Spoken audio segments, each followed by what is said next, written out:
اللهم صل علی محمد و آل محمد. اعوذ بالله من الشیطان اللعین الرجیم. بسم الله الرحمن الرحیم. سلام علیکم. از ادب احترام حضرت شما مردم خواهران عزیزم، مردم شریف و نجیب و مهمان نواز و عزیز اهواز. خب همون که فرمودن، هم اعلام فرمودن قبلا، موضوع جهاد تبیینه. تا به نظرم منظور این نبودی که چگونه جهاد تبیین بکنیم. خب اینو که مشخصه، حتما میدونید، هرچند راجع به اونم حتما نکاتی رو عرض خواهم کرد. مسئله اینه که امروز مسئله روز چیست و مردم رو باید آگاه کرد، هوشیار کرد، هرچند که نسبت به بسیاری از مردم کشورهای دیگه دنیا مردم جز آگاه ترین حال. اینا تست شده بهتون میگم، الکم تعریف نمی‌کنم، من آدم انتقاد میکنم ببینم و از غذا این دوز خود انتقاد اونم خیلی بالاست. حقیقتا سواد سیاسی مردم و تحلیل سیاسی مردم از خیلی از کشورهای دیگه با فاصله اوله. سوالاتی اینا جستجو کنید ببینید، مثلا در امریکا بخش قابل توجه از بزرگسالان بالای 17 سال تصورشون بر اینه مثلا شیر کاکائو از گاو قهوه‌ای درست میشه. تا این حد تعطیلاً. و سیستم ایالات متحده هم میخواد اینجوری بمونن که درگیر سلبریتی ها و اون فضاهاشون باشن. بارها هم سعی کردن جامعه ما رو به اون سمت بکشونن که حالا مقاومت های در گرفته، شکل گرفته. مثلا یکی از دلایلی که خود من مثلا بعضا با برخی از سلبریتی ها درگیر شدم همین بوده. میدیدم یه چیز زیر ساخته‌ای در ریشه ممکنه بپوسته و خطرناک بشه. نقششون باید داشته باشن به اندازه خودشون، بازیگر خوبی، خواننده خوبی، فلان. همین. اگر تحلیلگر خوبه بیا تحلیل هم بکنه ها، اون تو به شرطی که قدرت اینو داشته باشه به سوالات هم پاسخ بده. بیاد بره بین مردم بشینه همینجوری حرف بزنه، مردم باشن سوال بپرسن.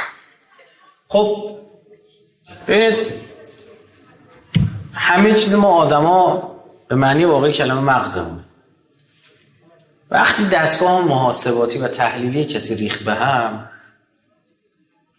دیگه اون فرد ولو نخبه ترین آدم، باهوش ترین آدم، برده اون کسی میشه که اون رو طراحی کرد. و بدونید این دانش علم تقریبا میشه اینجوری گفت هر کسی تو اون مسیر بیفته همان تصمیم میگیره، ولو در اوج نخبگی باشه. این خیلی تاکید دارم روش. هر کسی، من خودم بارها در بین سیاسیون خودم اینو دیدم که یک دست پنهانی، واقعا دست پنهان که میگم، بعضی موقع با خودم میگفتم واقعا این شیطان هم داره اینجاست، یعنی این نیست فقط کار انس باشه. اما بدون سرویس های جاسوسی این کارو میکنن. به عنوان مثال هیتلر با یک خانومی در ارتباط بود که براش یه سری پیشگویی ها انجام میداد و چندین پیشگویی او درست در آمده بود از قبل. درست مولا درزش نمیرفت. بعدها اون جاسوس MI6 در آمد. اصلا چندین مرتبه، یعنی انگلیسی ها نیروهای خودشون رو به کشتن داده بودن تو تعداد کم که این یقین پیدا بکنه که هیتلر یقین پیدا کنه. به وقتش موتور هیتلر رو آوردن پایین با همون زنه، با تحلیل های غلطی که اون خانم داد. چرا فکر میکنید انگلیسی که 1940 تا 45 این کارو کرده الان چلاق شده نشسته یه گوشه مثلا از این کارا نمیکنه؟ به طریق اولا داره انجام میده، با دانش بروزتر داره انجام میده، با ابزارهای بسیار دقیق‌تر داره انجام میده. هم عمومی داره انجام میده، یعنی هر کسی که از همین اینترنت استفاده میکنه یه پرونده‌ای داره در NSA. تمام سرچ ها، جستجوها، گفتگوها، همه چی رو قشنگ تحلیل شخصیت داره. یه زمان اینها حرفای پس و پستو بودن، اما الان دیگه کتاب ها نوشته شده، مقالات نوشته شده، خود خاطراتشو دارن تعریف میکنن. همین اطلاعاتی های بازنشسته شون کتاب می نویسن، میگن ما چجوری اثر گذاشته رو ذهن فلانی. تو همین خوزستان مگه سلجیکا که علم نکردن اینا؟ انگلیسی آوردن انداختن. برای چی؟ برای اینکه صنعت نفت براشون مهم بود. آمد مسئله صنعت نفت رو گره زد با حب امیرالمومنین.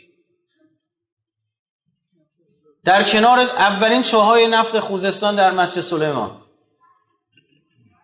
که اگر فردا این ملی شدن صنعت نفت تو تهران مسئله برش پیش اومد، اینجا در میدان لبه خاکریز ما باید آدم داشته باشیم. همین کارم کرد.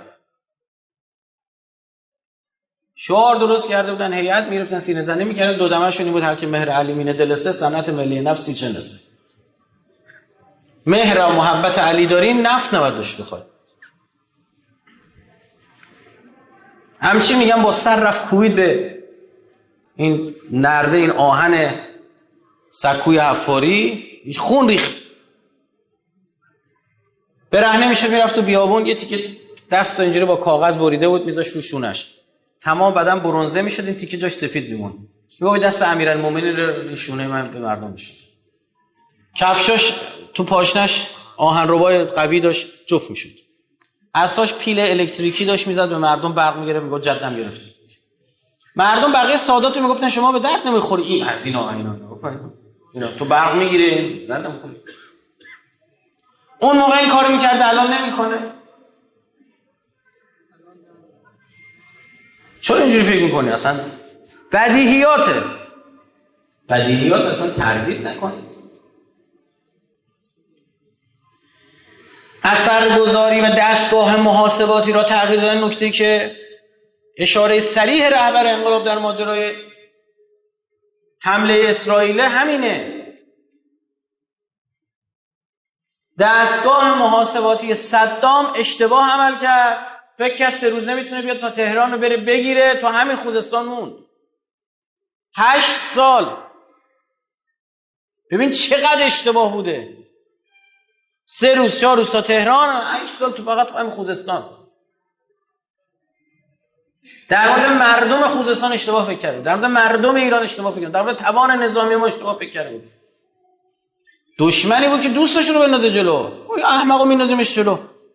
برای همین یک جای شما باید وقتی می‌بینی سیستم محاسباتی دشمن ریخته به هم، ممکنه خطری کنه، خطایی کنه، هم خودشو به درد سر میندازه هم تو باید بری اصلاح کنی. ما یه سخنرانی من داشتم با ها و نوبت کار در عرصه دشمن شناسی، اونجا گفتم با دشمن چجوری باید تا کنیم. ما روایت‌هایی داریم مثلا اهل بیت ما رو دشمن اثر می‌گذاشتن، تحلیل دشمن رو تغییر میدادن. امیرالمومنین بعد از ماجرای سقیفه 5 نفر آدم دورش نیستن.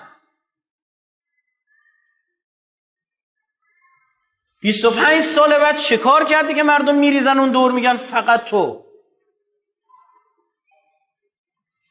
نه رسانه‌ای داشته، نه پولی داشته، نه عده‌ای داشته. شروع کرد تازه کار اقتصادی کردن، چاه حفر کردن، وقف کردن روی این فقرا. اونا هم فهمیدن، سریع فدکو گرفتن. گفتن پول نباید در اختیار آدم باشه. نخبه به معنی واقعی کلمه. یه سخنرانی بنده دارم 1 دهه انجام دادم، سازمان سری شیعه. حتما وقت گردون رو گوش کنید. من معمولا نمیگم فلان سخنرانی بنده رو گوش کنید، اما میگم گوش کنید تا ببینید چه سازوکاری چیدن. سیستم محاسباتی دشمنشون تأثیر میگذاشتن. بارها دشمنی که حضرت موسی بن جعفر علیه السلام میفرماد من فدای قوم و امتم شدم، فکر کنید یعنی چی؟ دستگاه فدا کرد حضرت خودش رو برای شیعیانش. یعنی چی؟ هارون به یقین رسیده بود شیعیان رو قتل عام کنه، قلع و قم کنه. مثل متوکل با شیعیان برخورد میکرد، با خود امام کاری نداشت. امام رو تقریبا در یک منطقه زیر نظر نگه داشته بود که در دوره حسن عسکری بیشتر شد. حضرت که شیعیان آزاد باشن، خودش در حبس باشه. ما حالا مونده بفهمیم امام کیست، امام چیست، چه فداکاری ها بر امام میکنه که ما روحمون هم خبر نداریم. خرابکاری کردن دیگه، جور رفتار کردن، لو رفت. ترسید هارون از عده معصوم. گفت باید با اینا رو باید بگیرم زیر ضربه، این جریان فکری رو. اینا باید بشناسیم. مگه میشه همچین نشناسیم به این بار برده بشیم؟ الان هم همینه. بعد ما با پیچیده ترین نوع دشمن در اوج تکنولوژی و قدرت، رسانه دستشون، پول دستشون. معاویه میتونسته اون سالها یه کاری کنه که مردم بگن علی تو مسجد چی کار میکرده اون موقع، الان نمیتونن. اصلا میشه؟ چقدر احمقانه است آدم جزئی فکر کنه. پس مسئله نفوذ الزاماً این آدم فلان جا اطلاعاتو نگاه کن بفرست اون طرف نیست. این حد اقلی ترین نحوه نفوذه. نفوذ فیزیکی این نفر بره کار کنه. نفوذ جریانی و نفوذ تصمیم سازی عجیب ترینه. لله و لرسولهی کار میکنن مسئولین یک کشور خودشون کمر اون کشور بشکنن. تحلیل غلط در ذهنشون میسازن. امریکا که از روشایی که شوروی رو زد زمین چیکار کرد؟ انداختش تو بازی هسته‌ای، جنگ ستارگان درست کرد، عملیات‌های روانی و رسانه‌ای گسترده و افتاده بودن تو مسابقه بمب اتم ساختن. او 5000 تا بمب اتم برای چی می‌خواست شوروی؟ می‌خواست زمین از مدار خارج کنی. افتاد تو بازی. چی رو از دست داد؟ مردم. اصل رو از دست داد، ریشه رو از دست داد. یه لحظه برگشت.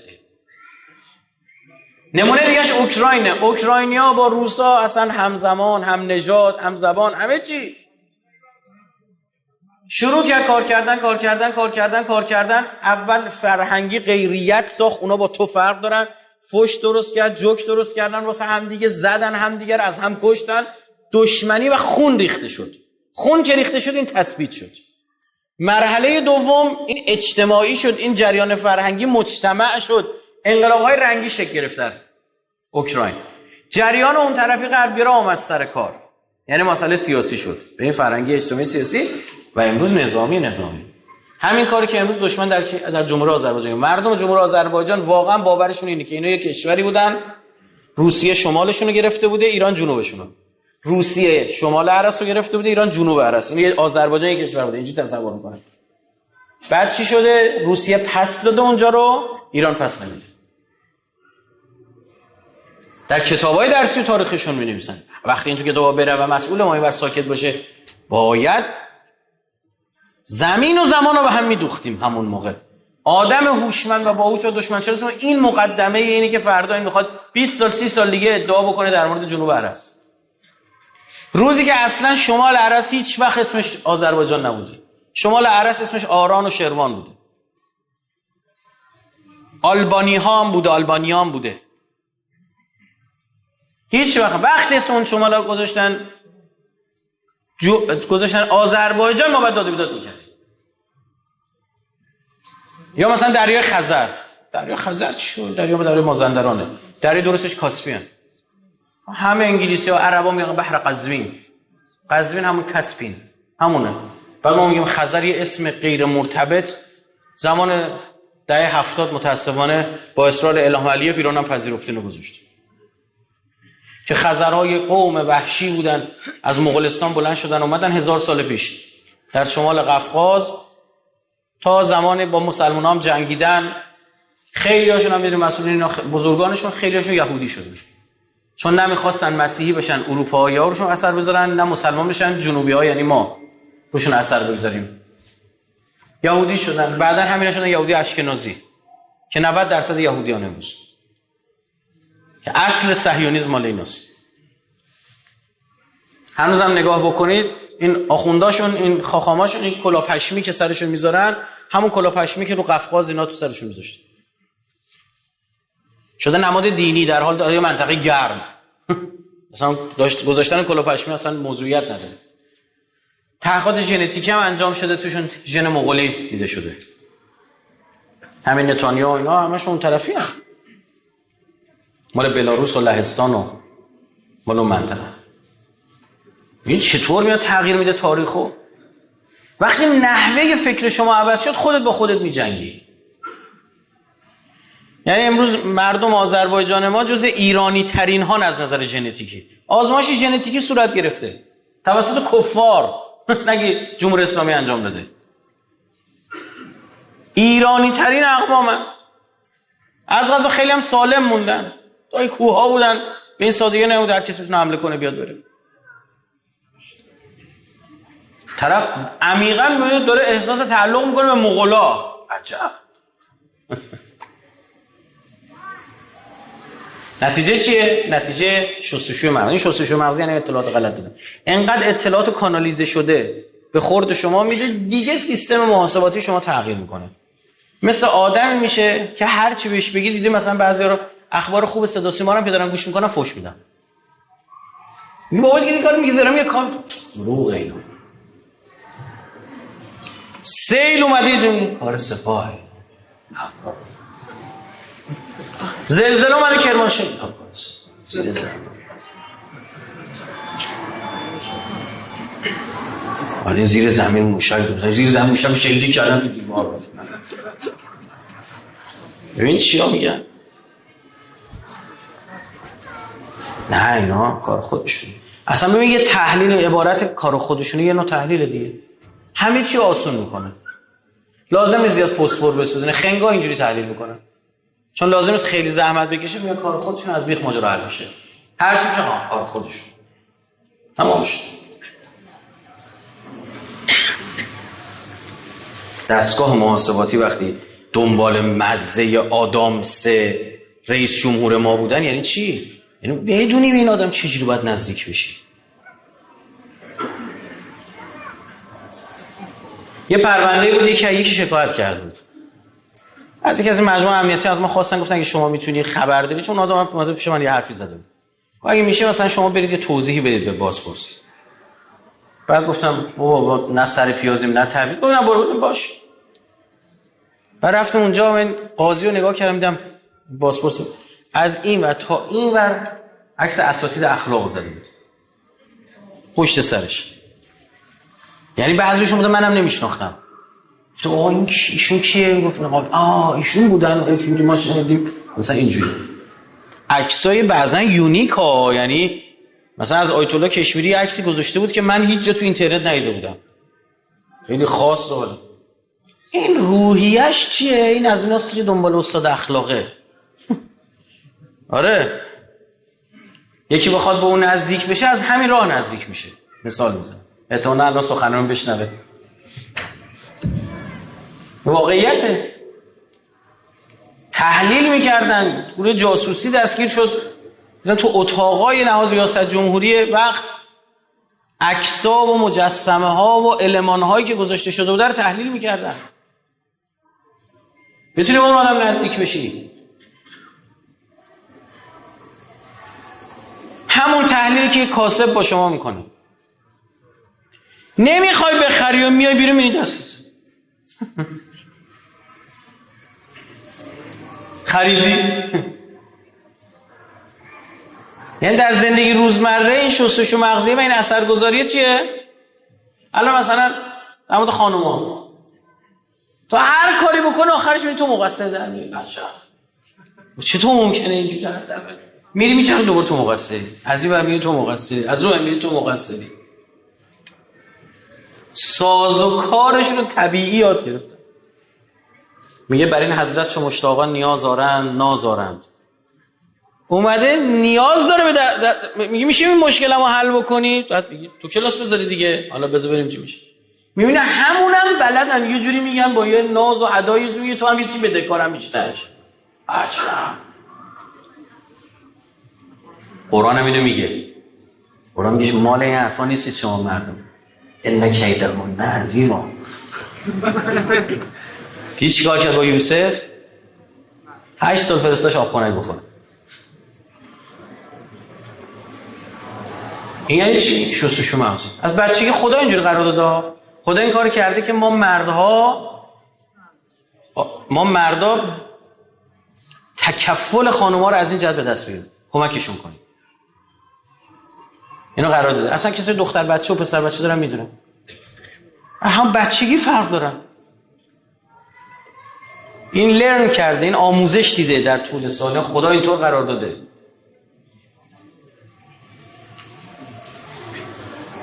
پسر بچه باید کل کل میکنه، بحث میکنه، فلان میکنه. دختر بچه از هم راهش بلده. راه خر کردن رو قشنگ بلده. یه گریه این خودش خوشو لوس میکنه، خود پشیمون میشه اصلا.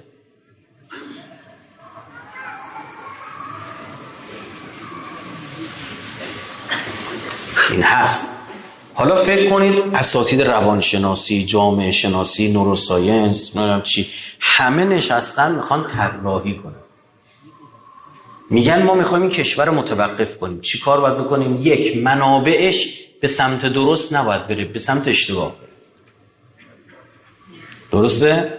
که پولشون صرف ما نشه. باید تحلیل غلط بشونیم. چی کار کنیم؟ آقا با 10 تا واسطه میفرستیشون اینا کل پول و زار و زندگیشون رو بگذارن تو چی؟ تو حوزه سدسازی.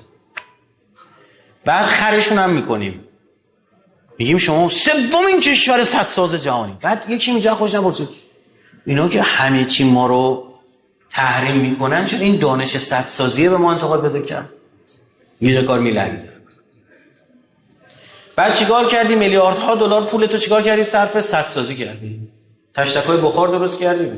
آب خروجی نداره خوزستان بریزه توی دریا، شوری تو دریا داره پیشرفت میکنه میره. چون این طبیعت یک سازگاری با خودش داشته. دبی خروجی آب به سمت دریا باید انقدر میبوده. حالا باید فکر کنی برای درست کنی. افتادی توی بازی. بعدش هم بفهمی تهش میخوای سد رو خراب کنی. میشه بفهم میلیاردها دلاری که خرج سد کردی کجا رفت؟ باد هوا. یه بخشی میدونم منابعشون کار. یا مثلا آمریکایی‌ها همین کار کردن با روس‌ها دیگه، عرض کردم. رفت منابعشون سمت تولید تشک‌های هستی. یا جالبه الان اگر این روسیه تو تولید غذا و تو امنیت غذا خودکفا به معنی واقعی کلمه است، برای چی؟ به خاطر زمان شوروی که دلایل فروپاشی شوروی کمبود گندم بود. یک جنگی من با برخی از جریان‌های امنیتی سیاسی سال اوایل دهه 90 در گرفت اصلا مسئولین ما نمیفهمیدن من چی میگم. به یک بارا آمدن گفتن آب هست ولی کم است. این که خوب رسانه‌ای شد من شاخکان فعال شد. چون من میدونم ما کار رسانه قشنگ بلد نیستیم. کار رسانه خوب دیدید کار ما نی، کار دشمنه. فرزند کمتر زندگی بهتر، نمیدونم این یوس بلنگ و موس بلنگ، این همینه. دقت کردیم دیدیم برخی از مسئولین غربگرای داخلی دارن روی این دامن میزنن. 2 سایت بنی صدر داره دامن میزنه، BBC داره دامن میزنه. عجب. اون طرف سکوهای انتشار فعال شدن. بعد یوی مسئول سیاسی هم که الان مسئولیت مهمی داره، اون موقع مسئول سیاسی وزارت خارجه ای داره مصاحبه میکنه که آقا ما اصلا نباید انقدر گندم بکاریم، آب بره الکی ما خشک کشورمون وارد کنیم. آلارم، حساسیت، این خطرناک شد. اون آدم جاسوسه؟ نه، رفتن بهش تحلیل دادن، 2 تا پاورپوینت براش علم کردن و بالا پایین کردن. اینم فکر نیست. ما بریم تو قزاقستان بکاریم. دیگه مسئله تحریم بنزین نبود که شما کاربری پالایشگاهاتو عوض کنی و بنزین رو کارو در بیاری. یادتونه بنزین تحریم کردن زمان دولت احمدی نژاد؟ تا تونستیم خود کفا شدیم فرداش تحریمو برداشت. فایده نداره تحریم خود کفا شد. بعد تازه چی شد؟ گفتن این بازار ایران ما از دست دادیم. دوباره اون خانم ابتکار انداختن، بنده خدا اومد به این تحلیل رسیده بود. حالا بگم تحلیل دیگه. شروع کرد نامه‌نگاری فلان. اون موقع محیط زیست بود که چی؟ بنزین تولیدی ما آلودگی داره. همین قصه مازوت سوزی یا عدم مازوت سوزی رو دیدید. یهویی خوب میشه، یهویی بعد بالاخره یا خوبه یا بده. این یادمون نباید بره. زد تو کار بنزین. آقا بنزین مجلس نامه هست، نامه مجلس هست که آقا ما بررسی کردیم اینجوری نیست، این بنزین تولید داخل خوبه، حتی بعضا آلودگیش از اون کمتره. عجب. میبینی؟ میرسوندید اونجا که تحریم. بنزین نبود، مسئله نون مردم بود که اگر نباشه کشور میره هوا. مسئول وزارت خارجه داره صحبت میکنه ما تو قزاقستان باید بریم گندم بکاریم. نکنه مثل گاز ترکمنستان باشه وسط سرمایه دهه 80 ببنده یهویی گندم نده بهمون. آقا شما تحریمید، مردم بینون رو چیکار کنیم؟ به برکت ابا عبدالله تاسوعا عاشورا از زمین و آسمون داره غذای نظری و برکت میباره. 2 روز نونوایی تعطیلن به خاطر عاشورا تاسوعا عاشورا، روز قبلش جلو در نونوایی جنگ جهانیه. نکند.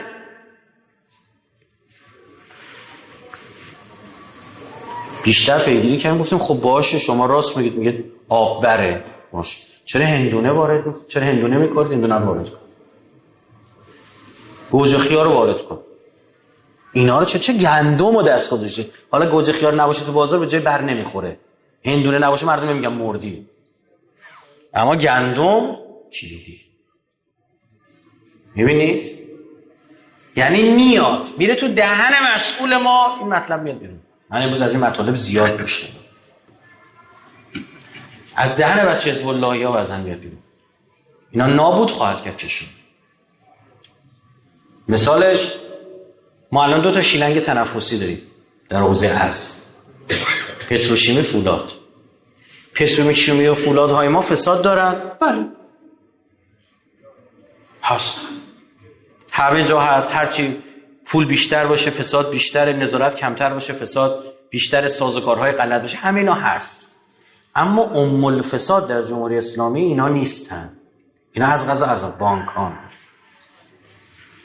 حواساشه. بعد یهویی ما میبینیم ما 2 تا شیلنگ تنفسیم که ارز وارد میکنه، غذا و دارومون رو ما با این وارد میکنیم. چی شد؟ میبینیم پومپئو میگه صنعت فولاد ایران باید تحریم شه. پومپئو کیه؟ قاتل حاج قاسم، رئیس CIA، رئیس وزیر امور خارجه وقت آمریکا، ترامپ دور اول. او توییت میزنه میگه باید این، بعد یک عده در داخل هم صنعت فولاد خودمون رو میزنن. چی شده؟ تحلیل غلط بدن، بیماری خود ایمنی گرفته، خودش داره با خودش میجنگه. گلوبولای سفید به جای اینکه به دشمن حمله کنن به مفاصلمون دارن حمله میکنن، نمیدونم به سلولای خودمون دارن حمله میکنن. جزء بدترین بیماری هم هست، معمولا اینجا سخت میشه. راهش چه؟ میان این دستگاه ایمنی وحشی شده بدن رو آرام میکنه، هی کورتون میده، باز عوارض خودشو داره، پوکی استخوان و چه ببینید تحلیل غلط میارن میزنن لله و لرسوله، میزنه کمر مملکت میشکنه طرف.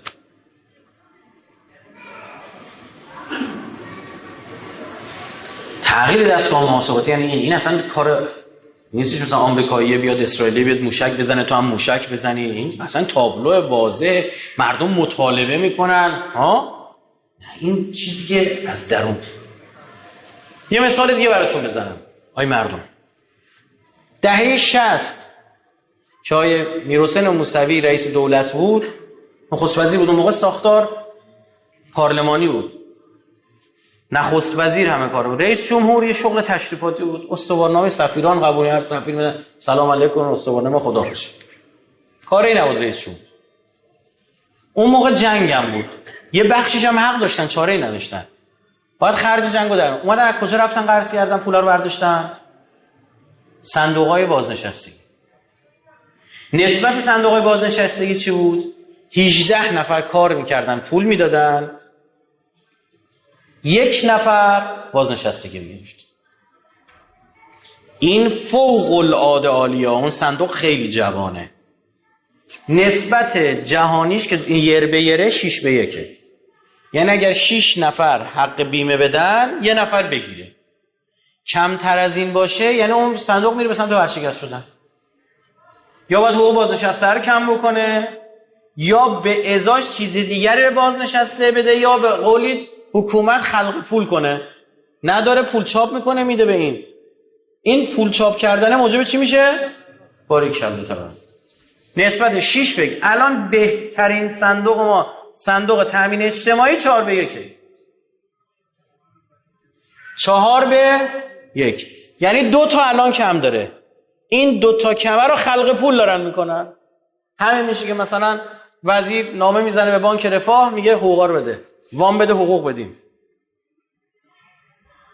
درست شد؟ وام از کجا میدن؟ خلق پول.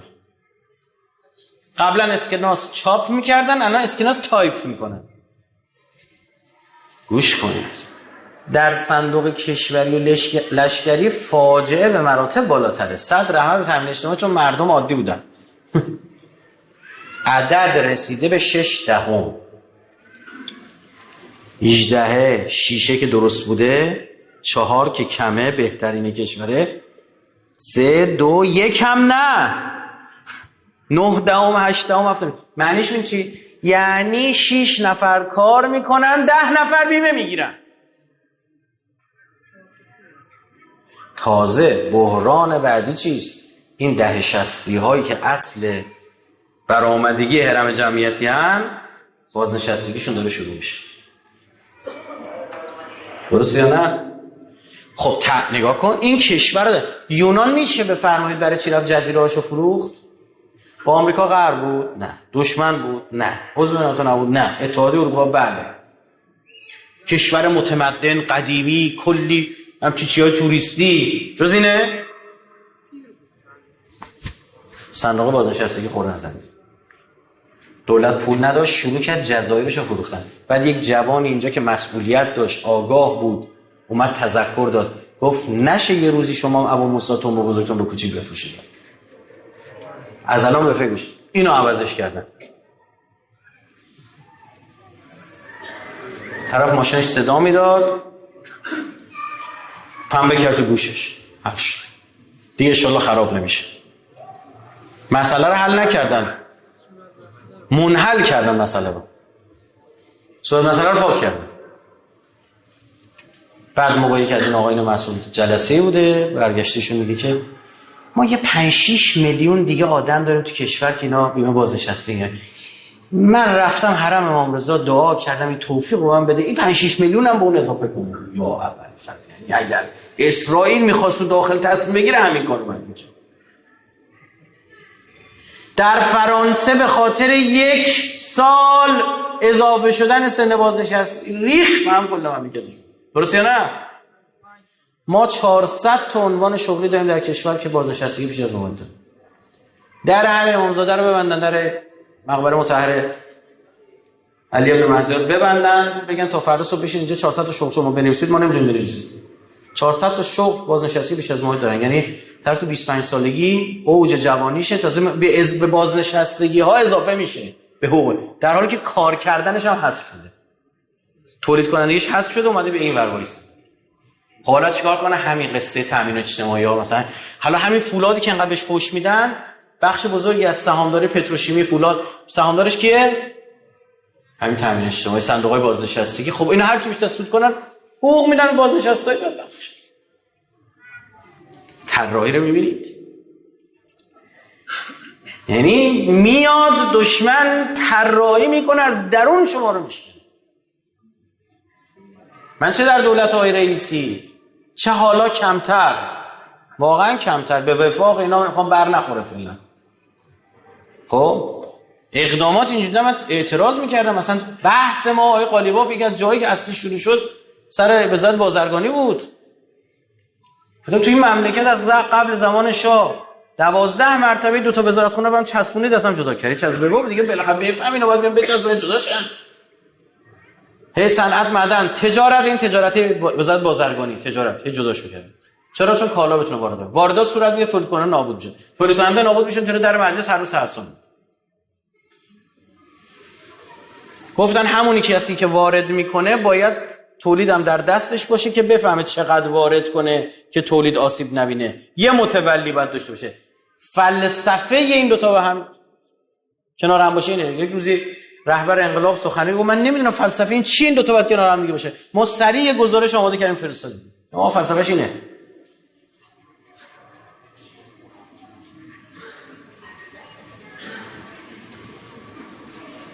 کافیه فقط چی؟ وارداتچی‌ها میان، وارداتچی‌ها پول دارن، رسانه استخدام میکنن، پروژه‌های مالی میریزن تو توییتر و تلگرام و بالا و پایین و ایتا و میتا و اینا.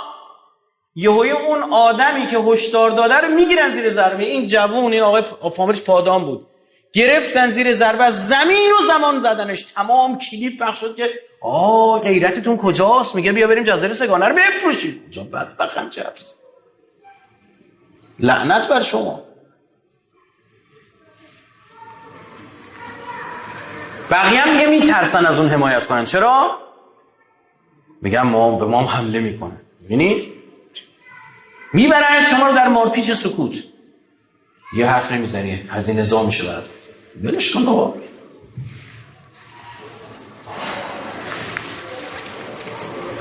تحلیل غلط یعنی این یک کشور رو نابود میکنی. حالا فکر کن در 60 ها میخوان ببین بازنشسته بگیره و اضافه میشه یا اول فصل. بعد چیکار کنه؟ صندوق تامین اجتماعی رو همه اکثریتشون بالا و پایینشون برشکسته. هی بعد وام بدن بهشون که بتونن حیات داشته باشن. وام همه خلق نقدینگی، دوباره تورم. اصلا که از دلایل تورم میده. یعنی ببین چی شو، اون موقع که صندوق 18 تا میگرفته، وقت جوونیش بوده، بعد اضافه پول میگرفته، سرمایه گذاری میکرده برای الان. بعد الان مثلا دولت میاد چی بدهیشو به صندوق تامین اجتماعی چی میده؟ شرکت دولتی رو میده بهشون. شرکت دولتی چیو میده بهشون؟ آشغالاشو میده، لاشه گوشت و استخونشو میده، روده های گوسفند رو میده. شرکت مثلا یه شرکت بزرگتر هتل داره، شرکت هواپیمایی داره، زمین داره، دفتر دستک داره، هتل‌ها رو نگه می‌داره، جدا میکنه، آشغاله رو میده به اون تامین اجتماعی چرا میپذیره؟ رئیسش خود همینا میذاره. کدوم خصوصی، کدوم بخش خصوصی؟ جوک. اصلا ما بخش خصوصی نداریم که کشور. همش دولت. 5.4-5.7% ایران خودرو مال دولت بود. یا حداقل سهام رئیسشو که میذاشت دولت. کدوم خصوصی سازی؟ حالا فکر نکن من منظورم این که باید میدادن مثلا به این گروهی که الان دادن. نه، رد این به معنی تایید این نیست. خود ما در مورد اینا مفصل حرف زدیم قبلا. فولاد و پتروشیمی خطا دارن، فساد دارن، نه اینی که اینا میگن. این نیست، چیز دیگه ای. کارهای دیگه ای که انجام میدن، اما این نیست. نفوذ یعنی این بشینی یه کاری کنی، طرف در راه خدا و پیغمبرش تبر برداره شروع کنه ریشه های خودشو بزنه. نفوذ یعنی همین بیماری خود ایمنی.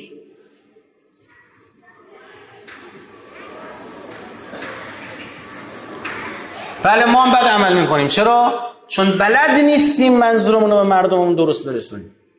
به این خواهر عزیز و بزرگوار ما وقتی گفته میشه که به این دختر خانوم، به این خانوم گفته میشه که مثلا شأن اجتماعی خودتو حفظ کن، نذار ازت بهره برداری جنسی مفت کنن. ها؟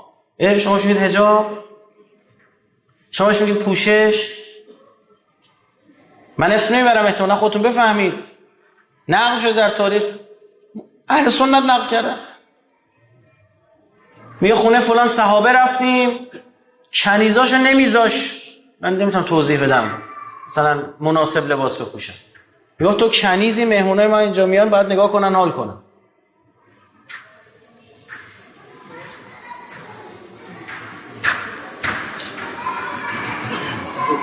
همونایی که جلو امیرالمومنین ایستادن.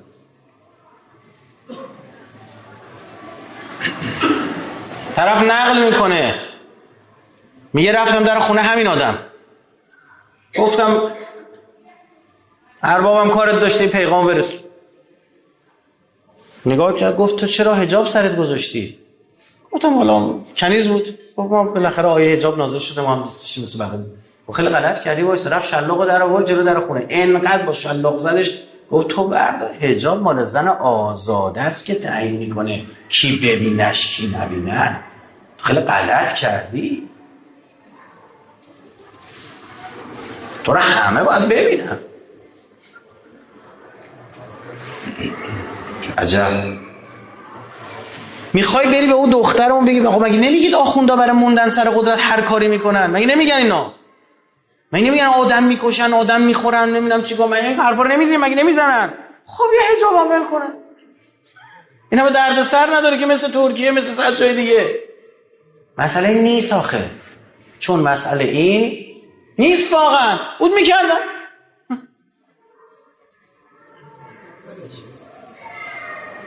چون مسئله این نیست واقعا. ببین ما به کجا رسیدیم. میخوای به طرف مقابلت بگی عزیزم شأنیت داشته باش، بلد نیستیم بگی. به بدترین شکل ممکن عمل کن. هر کاری هم میخوای بکنی اونو درست کنی خرابترش میکنی. چون دستگاه محاسباتی دیگه ریخته برام. حکایت همونی که گفتم هر چی دیگه اخبار موفقیت‌های مملکت نه بابا نه. اون زمانی که موشک میساختیم پهپاد داریم اینا فتوشاپ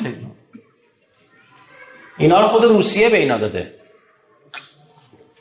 بعد که آمریکا گفت آقا این نمیدونم زده بابای همه دنیا رو در آورده، او ادعا می‌کرد ما نمیگیم. بعد نمیدونم چی اینا به روسا دارن از اینا میدن، معادلات جنگ با اوکراین رو ریخته به همون نمیدونم چی گفتیم داداش بالاخره کدومی که از ایناست؟ فتوشاپ. یعنی با فتوشاپ میشه یه جایی ترکون. دقت کرد همیشه طرف تو ساید و طرفی قرار میگیره که بدترین رو انتخاب کنه. می‌بینید؟ یعنی خودش با حال خودش باید بخنده به خاطر این نحوه تعلیل داره. وقتی بهش میگی بی بی سی الان کلیپاش ریخته تو شبکه‌های اجتماعی گرفته. مأمور پلیس اومده پایین میگه مالیات تلویزیونتو ندادی. میگه من اصلا بی بی سی نگاه نمیکنم. میگه بی خود باید بیام تو خونت نگاه کنم تلویزیون داری یا نداری.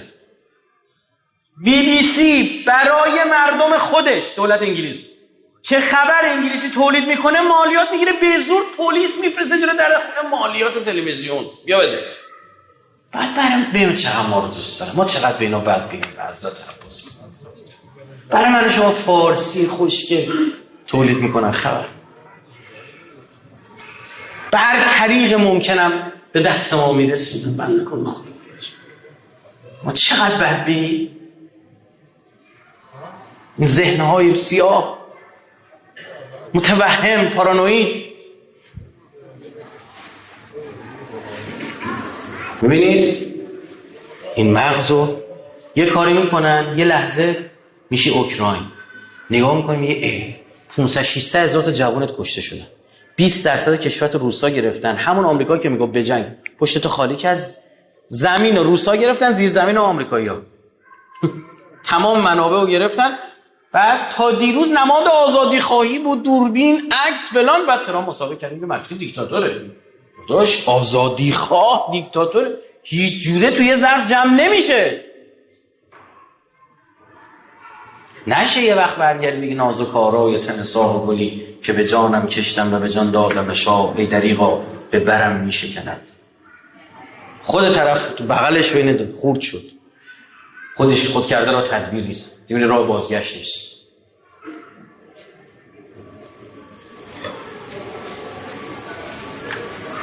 نشه مثل خیلی از این کشورها که الان با چراغ قوه دنبال وضعیت 10 سال قبل خودشون میگردن نمیتونن پیدا کنن. میشه نفوذ جریانی، یعنی این نفوذ تصمیم سازی، یعنی این جریان فکری به وجود میارن،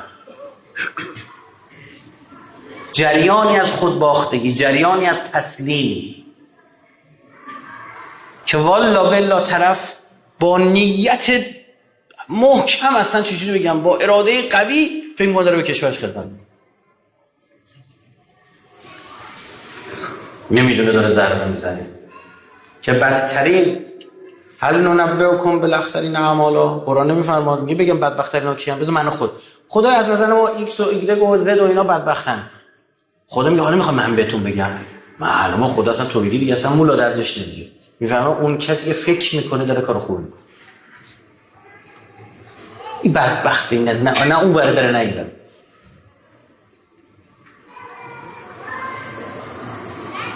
انقدر بعضی از این دوستان، حالا ما تو جلسات زیاد داریم، یعنی در مورد مثلا طرح اقتصادی داشت، من عمیقاً به حال طرف قصه میخوردم که چطور داشت اصرار میکرد بر یک خریت محض، یعنی اگه بگی یه هزارم توش مثلا خوبی هم دیده میشد.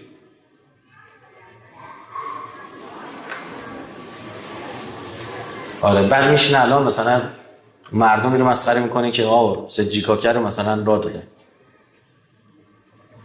200 تا سجیکاکر میلولن و خط میدن تو هم داری گوش میکنی. یا باید چیکار کرد؟ مسئله اینه.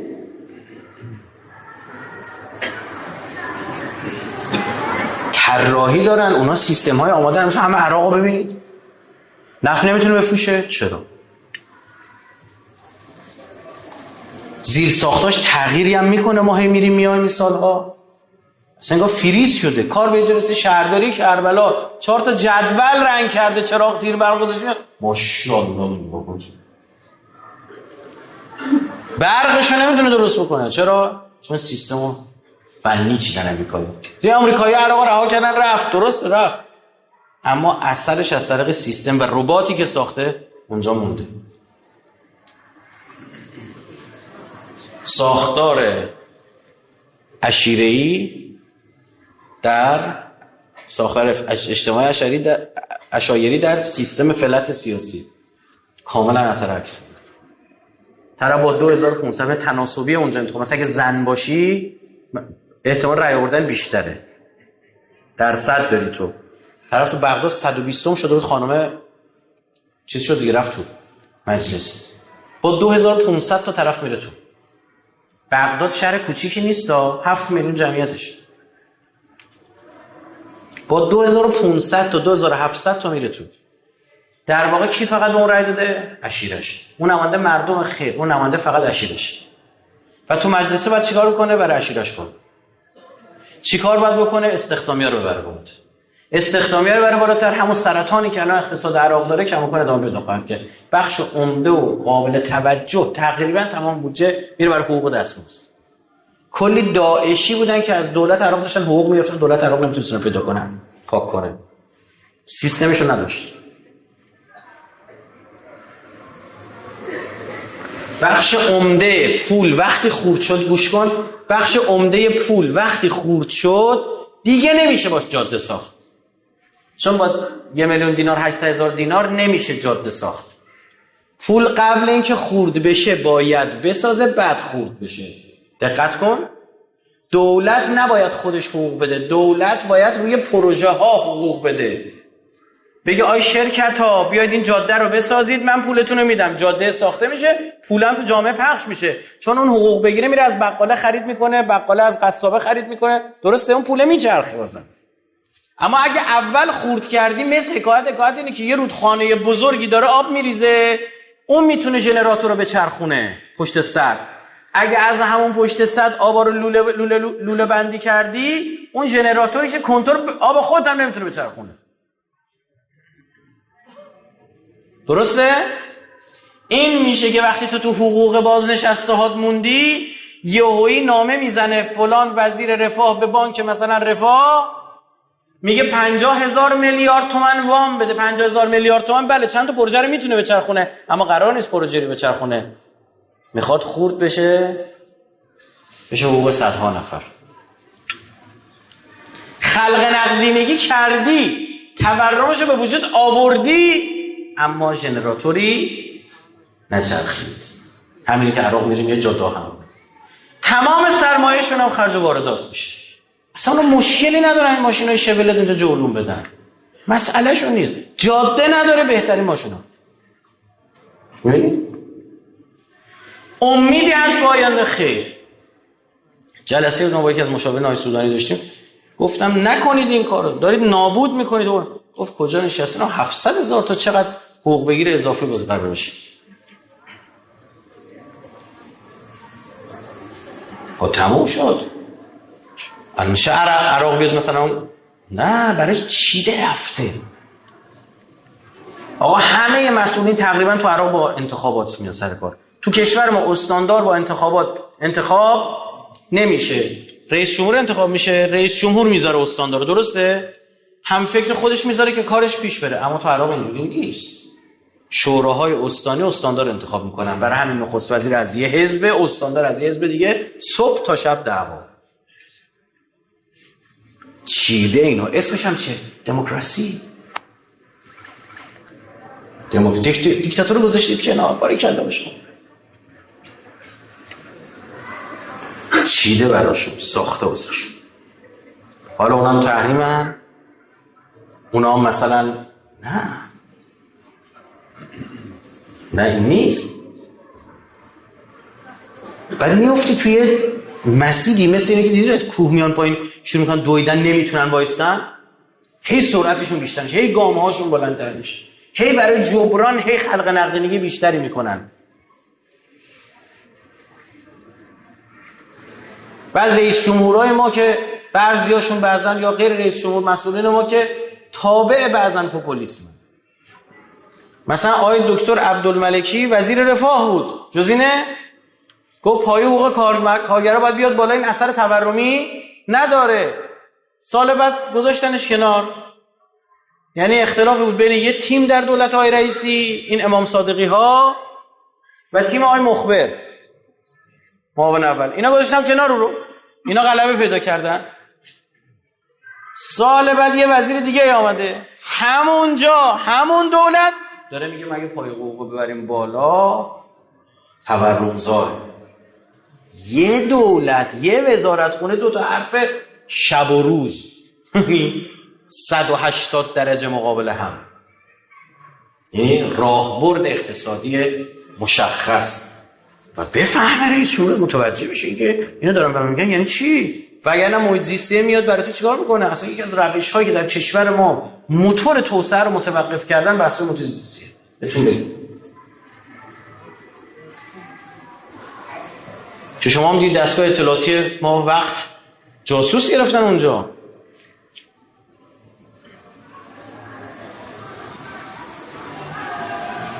بعد چی میشه؟ میگه آقا مثلا این خط لوله اینجا برده نشه، جنگلا درخت‌ها قطع میشن، این گاز نمیاد. خب باشه، گاز نمیره، مردم گاز ندارن، چوبا رو میارن همه میسوزونن. چوبا رو کجا میارن؟ درخت‌ها رو قطع میکنن.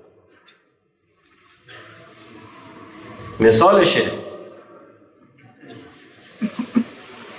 من 10 صدها مثال میتونم برای شما بزنم، اون تا نمیشه گفت دشمن سوء استفاده میکنه. بعضی از این اراذل لغاش داخلی سوء استفاده میکنن، دنبال بهانه. اما حقیقته. جهاد تبیین حالا فهمیدی یعنی چی؟ این دست بذار رو اینجاها. حالا 4 نفرم مثل ما اینا رو میگن، چیکار میکنن؟ صبح تا شب زیر ضربه ما. هر روز چیزی میگن. نمیگن؟ بدبین میکنن. اصلا کاری میکنن شما با فیلتر آدم‌ها رو ببینی، پیشنگاره میسازن برات، با شابلون نگاه کنی، با عینک ببینی آدم‌ها رو. نمیذارن. یا یه کلیپ ازت پخش میکنن تخطی شده، کل ایرانو میگیره. پول دارن، رسانه دارن، میگن فلانی این ازش دیدم، بابا ول کن این آدم. من سخنرانی کردم در مورد اینکه صهیونیست‌ها چرا بچه کشی میکنن. این سخنرانی منو تخطی کردن، دادن بازیگرا و فلان، از پرویز پرستویی گرفته تا غیره، به عنوان ماجرای مهسا امینی رو پخش کردن. موضوع یه سال دیگه، حداقل اون سخنرانی مثلا 4-5 سال قبل اون بود. 1 سال دیگه یک جای دیگه موضوع اسرائیل رو چسبوندن، آوردن تو جمهوری اسلامی موضوع ایران. و تهش چی؟ فلانی گفته بیاید بچهای مردم بکشید. آخه یه خورده عقلم خوب چیزیه والله. یکی اصلا فرضاً طموحش هم این باشه، جرئت میکنه بیاد مردم بگه. میبینید؟ خب من شکایت کردم، اومدن عذرخواهی کردن، دفتر اومدن با جعبه شیرینی شکلات اومدن. بعد از ما درخواست کردن، گفتم میشه خبری که اومدیم اینجا عذرخواهی کردیم و پخش نکنیم، ما هم فردیم دیگه. نشست تو ذهن، میشینه تو ذهن.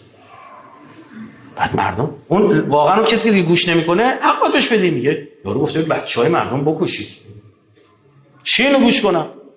موفق شد.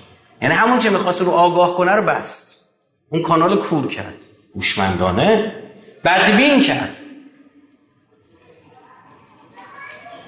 روش اینایی درگیر میکنن اون آدمو به مسائل فرعی، میکشوننش از این طرف اون طرف که تمرکز ازش بگیرن. چرا؟ چون زود مثلا این فرد آقای ایکس من زود میفهمه، نقش دشمن رو زود حس میکنه، صدا پای دشمن رو زود میشنوه، آلارم میده. بعضی از این ماشینا هستن دیدی دزگیرشون قویه، کنارش رد میشه سری سر زدن میره. انقدر این آقا دزده میاد هی از نزدیک ماشینا رد میشه، دستم نمیزنه، از دوری چیزش پرت بکنه، انقدر این دزگیر صدا کنه که تو خودت چیکار کنی آخر؟ قطعش کنی ماشین رو بردار ببره. بلدن. اصلا من سازوکارش رو در کشور حس میکنم، میبینم جریانهای آدمهای خدوم در کشورمون رو میگذارن جلوی نظام، هی اذیتشون میکنن، میرن از پشت نهادهای مقدس و هی یه چیزای پرتاب میکنن سمت این آدم تا این داد میزنه میگن دیدید گفتیم با شما بود. یه میره از یه آدم خدوم یک شخص ضد همون هم میگه ساختن.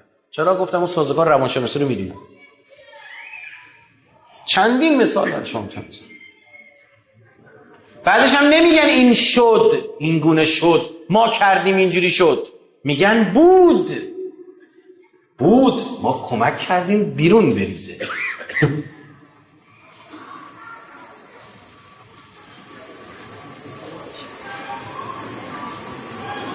جز اینه میگذارن طرفو در تنگنا، چون گربه به تنگ آید ناچار به چنگ آید. و میگن دیدی چنگ زد، این ذاتش چنگ زدن بود. شروع میکنن نسبت میدن بهش یه چیزا، آخر یه جا حس میکنه در حقش ظلم میشه. بعد هر کدوم این آدم بالاخره یه مقبولیتی داشتن تو جامعه، یه رفت آمد و بده بستونشن، هی تیکه‌ای از جامعه رو میکنن با خودشون میبرن و بدبین میکنن. به خطره، خطره. میشناسن اخلاق و خلق و خوی افراد، میشناسن، اینا روانشناسای خبره دارن، میگن این آدم این ترواره رو داره، این آدم این اختلال رو داره، میشه روش کار کرد، اثر میره. مثلا احمدی نژادی که سال 84 موقع گرفتن حکم تنفیذش دست رهبر انقلاب میبوسه، میره توی دعوا، میاد میگیرن میبرن، اینو میگه اون اینو میگه، اینم یه خلق بد لجبازی، اینم اینو داره، زد و خورد. یک جای موقع میخواد دستشو بگیره، میگه که توصیه برادر مومنش اینه که تو انتخابات شرکت نکن. شرکت اول نامه‌نویس نمی‌کنم، باید کرد. دیگرفتم من دیدی حرفاتم گوش نمیده، دیدی فلانه. آقا که سال 88 نماز جمعه آقا نظرات کی به کی نزدیک‌تره؟ ببین از کجا میافتی قشنگ آدمی تو. اگه فکر کردی مثلا جلوی صهیونیست‌ها میشه همینجوری لاتیشو پر کرد رفت، اینجوری نیست. به دقت داره، به مراقبت داره، اذیتت میکنن عمدن، اصلا این کارهای باهات میکنن که تو مجبور بشی بگی یه واکنشی نشون بده. خلق تو رو میشناسن، میگن اینجا دیگه بالاخره صداش در میاد. یه سنگی میزنن میرن پشت که دیگه قایم میشن، تو سنگ که میخوای بزنی میخوره به اون، میگن دیدی به اون آدم سنگ زد، دیدی به این نهاد سنگ زد. میرن تو دل هیئت به تو فوش میدن که تو برگردی به هیئتی و فوش میدی.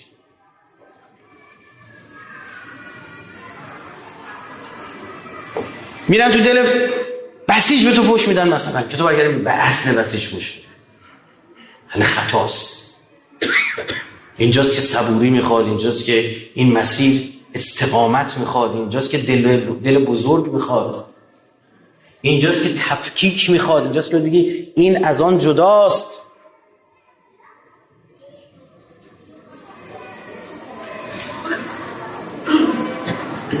قشنگ من یادم آقای عباسی اون اوایل که گسترده سخنرانی میگه، یک روز یه نفر بلند شد تو جلسهش، بلند شد گفت آقای فلانی گفته که شما مثلا دکترا نداری، سوادت هم انقدر.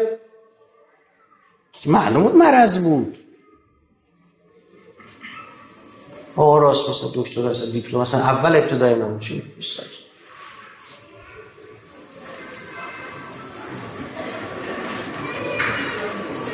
بعد رفتن از توی هیئت حمله کردن، بعد رفتن از توی نمیدونم کجا حمله کردن، بعد رفتن بارها به خود من در قالب پوشش روحانیت حمله صورت گرفت. چیکار کردم؟ میگفتم مخلص نهاد روحانیت هستم، این آقا داره من تهمت میزنه، میرم شکایت میکنم. مسیر قانونیش هم دیدم 1 سال و نیم یک طرفه مثلا فحش خوردم، بالاخره شکایت به اجرا رسوندم.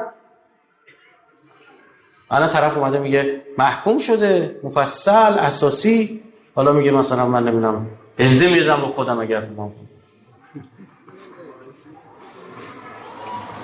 که یه جا تو بیاکوره مسائل شخصی غیر دروغ مسائل شخصی اصلا واقعیت هم نبوده همین ای بساز ای بساز ای بساز ای بساز. نه او روحانی نیست، اون فرد از نظر من روحانی نماست.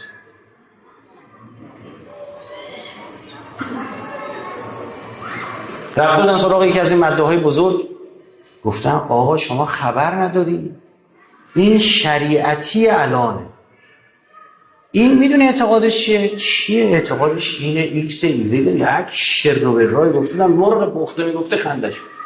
مثلا مسائلی گفتن که مثلا من دقیقاً برعکسش سخنرانی دارم. خب بنده خدا که وقت نمیکنه. حالا هم برداشته بود مثلا توی جمع فصل توی مراسم مذهبی بزرگ مثلا مثل فرض کن مثلا شب احیا مثلا یک حرف خیلی سخیف و اشتباهی زد، اصلا من کاری کردم کسی مخاطب نفهمن و همچین چیزی گفته. چرا؟ چون اصلا صداش نمیاد. که باز دو گروه بشن، یه گروه با این باشه، یه گروه با اون باشه، یه گروه حمله کنن. تو چه جور مدعی هستی؟ خجالت نمیکشی؟ یه عمر روزه خوندی نفهمیدی فلان ها، یه دی برگردن. هوشمندانه این کارو میکنن، استادانه این کارو میکنن. فلذا دینداری تو آخرالزمان کیاست میخواد، سیاست میخواد.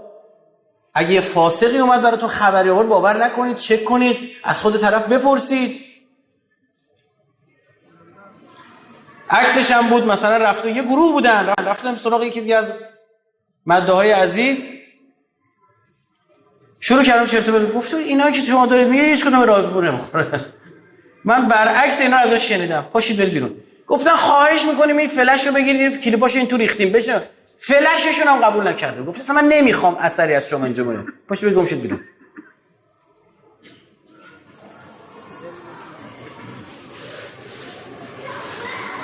خلاصه اینکه تغییر ذهن‌ها مهمترین کاری که باید بکنیم، جهادی که باید انجام بدیم همینه. برده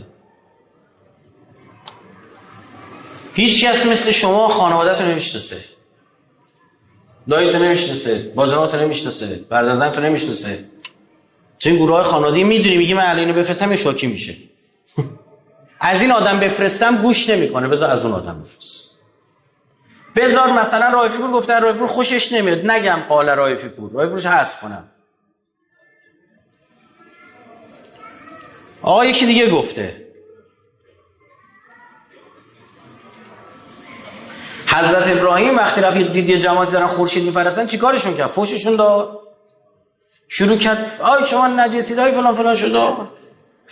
از این حرفا زد. این گفتم تو تلویزیون مثلا سریالایی که با حضرت ابراهیم بستم ای فرو مایگان، آره از لعنت خداوند بزرگ بر شما باد، نفرین نمیدونم آمون و نمیدونم حرفا نیست. رفت قاطی شما با سلام آقا چه خبره؟ چیکار باید بکنیم؟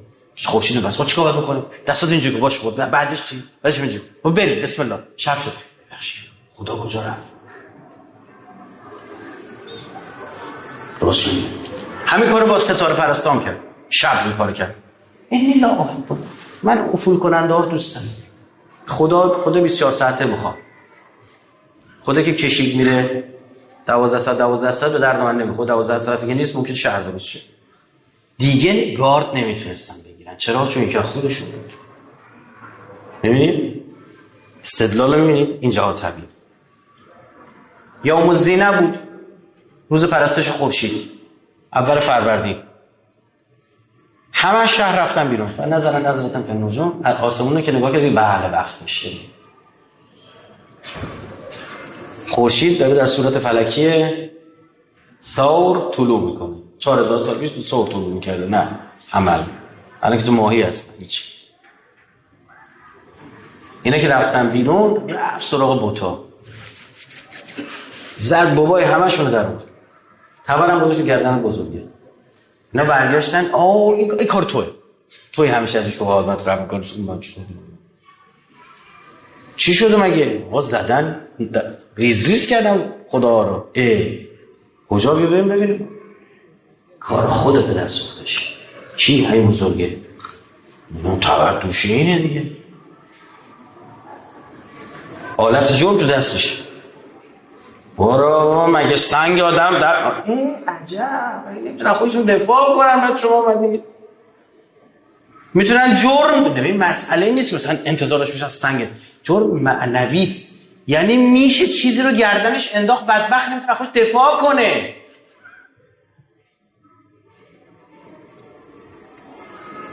میبینید میتونست از هم وارد.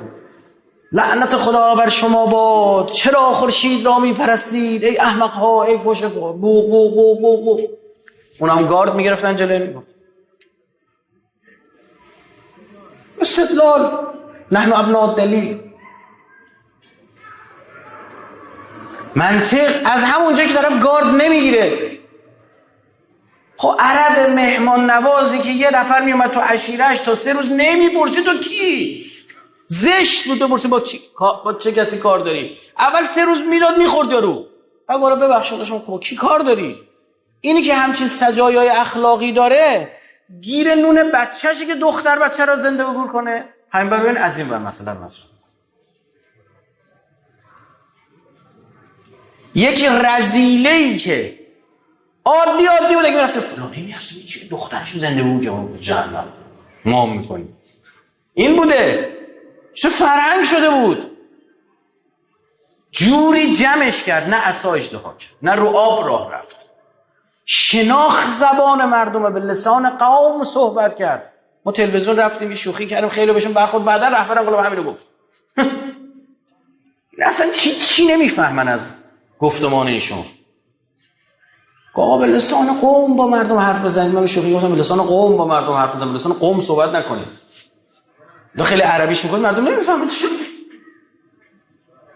این جوون الان مثالی که میزنه از فیلم سینمایی، از سریالی داره میبینه، از اون بازی که الان مده، از همون تکه کلامی که الان مده تو شبکه‌های اجتماعی، بعد از همون استفاده کنی که بگیره.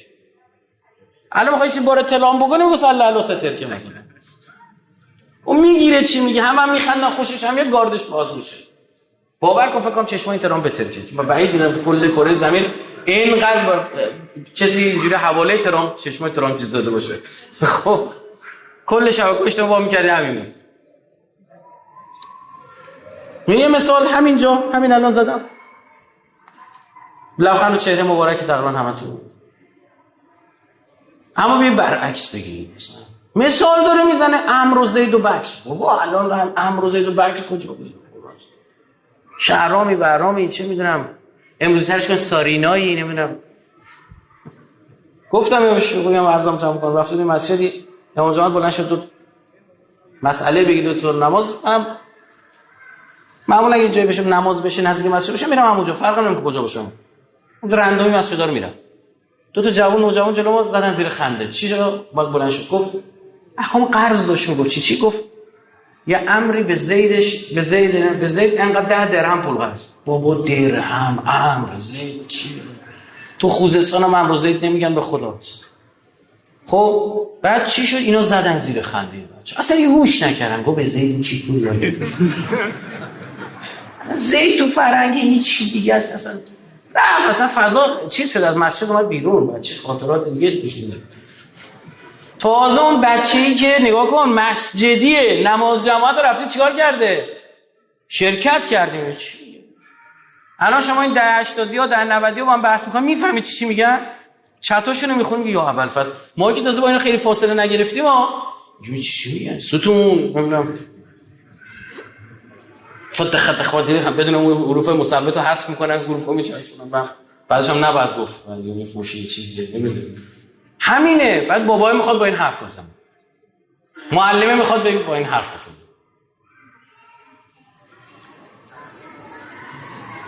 چطور میخواد اصلا کی نشو ولی یزید و ظالمین الله خساران بشه. قرآن هم براش بخونیم برای این خسران میاره. شفا و رحمت برای این نیست. قرآن ها دیگه از قرآن پاکتر، از کلام خدا. بابا به خدا به حضرت موسی گفت میخوای بری پیش فرعون فقول له قولا لینا، آروم باش صحبت کن. موسی نری موتورشو بیار پایین، آروم باش صحبت کن. بعد وقتش شد از سر بنداز، تو کار نداشته چی. جهاد تقویه یعنی دوستی با مردم، دلشون رو به دست آوردن، همراهی کردن با مردم و بعد آرام آرام دوستانه رفعش رو آرام آرام. نمیخواد همون اولم دیگه شیعه اثناعشری بگیری طرف تحویل بدی. همون عروض جلسه اول میخوان کل کارو جمع کنن. و حضرت عباس پیغمبرش 23 سال زحمت کشیده، اون که دیگه این کاره بوده دیگه، عقل کل هستی بوده، زمان میگذاشته. خداش هم یهویی کسی رو با حجاب نکرده، آرام آرام آیه اومده، یهویی عرق وابستش بر نچیده، آرام آرام آیاتشو بخون. هی این اومده این که نسخ کرده، بعدی یه افتاله بود میاد حدت هم بهت میذارم. اولش فقط صحبت این چیز خوبی نیستش، حالا تقرب الصلاه و انتم سکار، یا نماز یا این بهت فهمونده، یا من یا اون. بعد دروغ هم نمیگه، میگه ببین از این چیزا خوبم دارم چیز بدم در میاد، اما بدیش بیشتره. آرام آرام یعنی پذیرش هدایت. برادر من، خواهر من، مکیس، مدنی نیست. سوره های اول نازل مکه چی بوده؟ قل یا ایها الکافرون، 4 آیه 5 آیه همینجوری. ما همون اول بقره رو می‌نازیم به جون طرف، میگه بقرهش اینه، فیلش چیه؟ یا ابوالفضل یا عیسی مسیح در میره.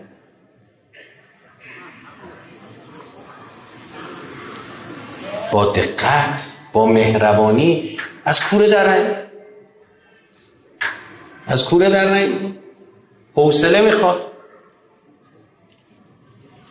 طبیب دوار به طبهی، برو بین مردم بچرخ، دوار لای مردم.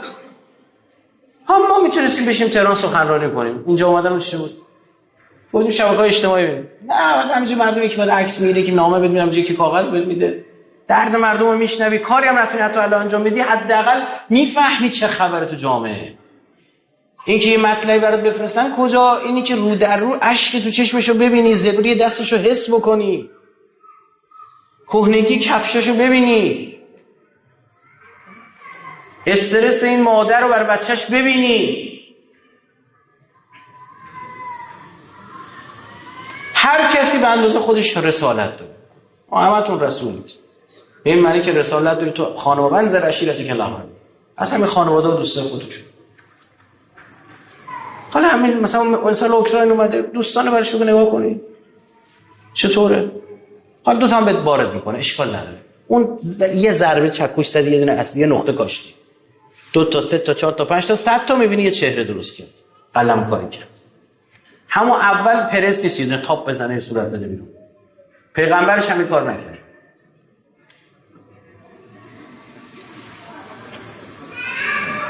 قرآن میفرماید 1 نفر هدایت کن، نگاه کل بشریت. 1 نفر رو بکش، 1 نفر رو احیا کن. یعنی معنی عادی داره زنده کردن، همین پزشکان میان تنفس مصنوعی میدن ها، یه زنده کردن حقیقیه. یکم بزن بکش، نگاه کل بشریت کشتی. خب ببخشید برادر خواهرام، میذارم دارم عوضم متفاوته باشه. ان شاء الله خدا من به برکت وجود مقدس حضرت علی بن مرزیان جان 1-2 سال جواب بدم. دیگه 2 سال میشه. استاد ما از گروه و شغل مختلفی در اینجا هستیم. بله طبعا. وظیفه ما نه شما رو با اتوبوس از پادگان آوردن. وظیفه ما هر کدام در حوزه کار خودمان چیست؟ لطفاً موضوع یه چیزی است. ببین برادر من، آفرین، این سوال خوبه، من قبلا هم جواب دادم و دوباره میگم. ببین هر کسی خودش رو مرکز عالم میدونه. گفتم رسالت من و شما داره میره. یعنی چی؟ یعنی میگه من معلم الان این بچه‌ها، اصلا بچه‌های پیغمبر خدا رو، بچه‌های رسول الله رو دادم من سواد بهشون یاد بدم. اینجوری نگاه کن. فکر کنه بچه‌های امام زمانه. تمام سعیشو بر اونا بکنه. چیه دیدی شما 30 سال دیگه همون یکی از همون رئیس جمهور؟ مگه احمدی نژاد فکر کرد رئیس جمهور بشه؟ مگه آقای روحانی فکر کرد رئیس جمهور بشه؟ اصلا آقای پزشکی یا عمرن یعنی فکر نمی‌کرد رئیس جمهور بشه.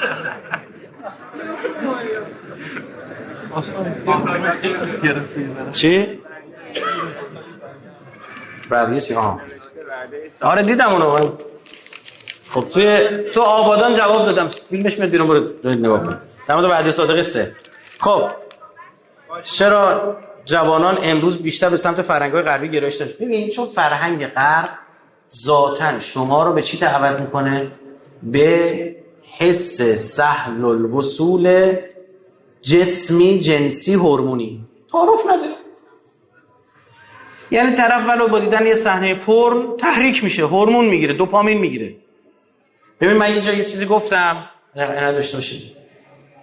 ما آدما با دوپامین زنده ایم. یعنی زنده میگه نه که نباشه بمیریم، نه. یعنی حیات و این زیبایی بخشش به دوپامین برمیگرده.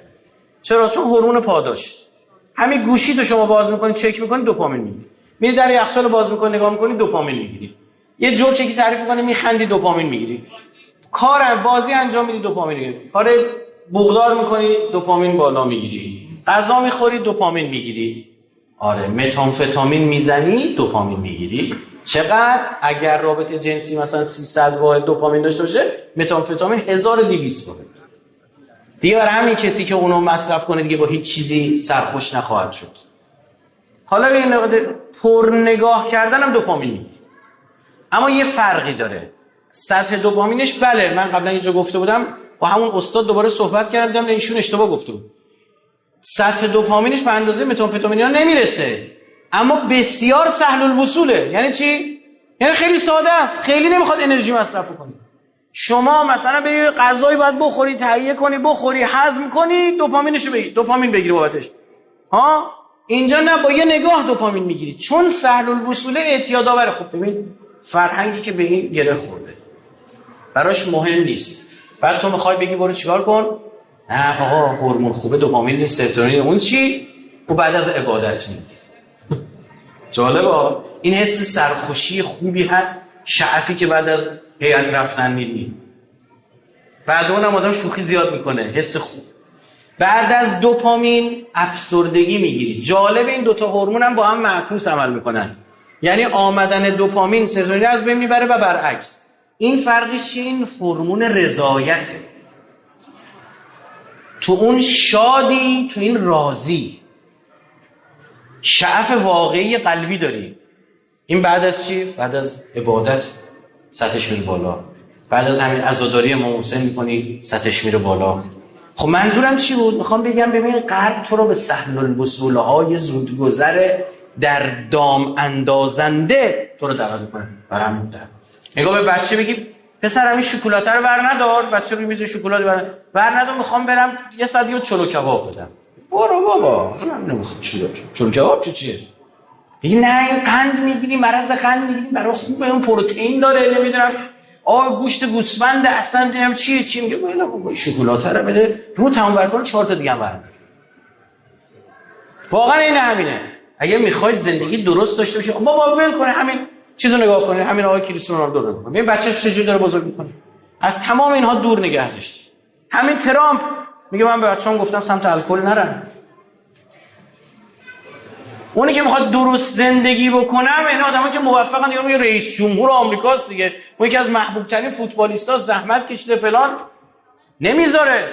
غرب شما رو غرق در زرق و برق میکنه. همین کریستیانو رونالدو اجازه نمیده بچه‌ش غرق در این چیزا بشه. تولد براش یه کیک ساده گذاشته رو میز، بعد یارو تو یالقوزآباد سفله 7 طبقه گذاشته، فیلم هم داره میگیره میذاره اینستاگرام تا چش جاریش در. متوجه شدی چی شد؟ آره اونا هم بچه دار باشن اشکال نداره، اینا بچه دار باشن میگن امولن. میبینید غرب اینه. آیا همه چیزش بده؟ نه، چیز خوبم داره، نظمش واقعا خوبه، برنامه‌ریزیشون واقعا خوبه، احسن بر اینا. اهل اسراف به اون معنی تو منابع نیستن، خودشون برنامه‌ریزیاشون. بله در دنیا امروز کلا سبک زندگی تغییر خانواده چطور میتونه هویت دینی ملی بچه رو تقلید کنه؟ از همین ابزار استفاده کنه. الحق ینتشر من حیث ینتشر الباطل. از شبکه‌های اجتماعی تا شبکه‌های اجتماعی درست استفاده کن. یعنی ما بازی کامپیوتری هم داریم برای مغز خوب باشه. کم هم نداریم.